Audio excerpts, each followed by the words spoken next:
When we talk about India's freedom struggle, we often hear names like Mahatma Gandhi, Jawaharlal Nehru, and Subhash Chandra Bose. But what about the thousands of others?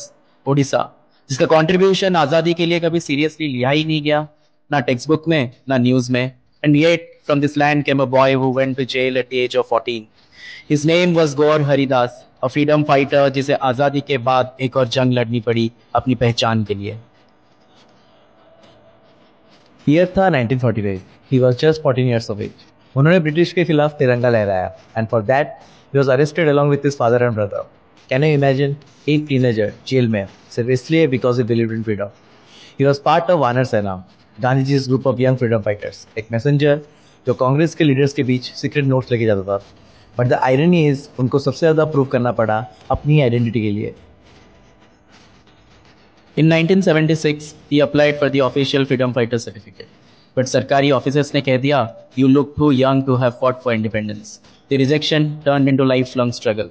32 years of fighting the system, 321 officers के चक्कर, 1043 letters, 10,000 stairs, 10,000 बार official से मिलने की कोशिश, पर सब कुछ एक कागज़ के लिए.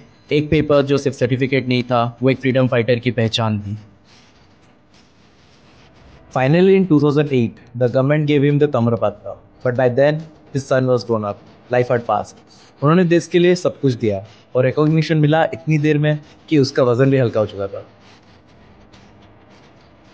We always glorify the famous, but history wasn't made only by the popular ones.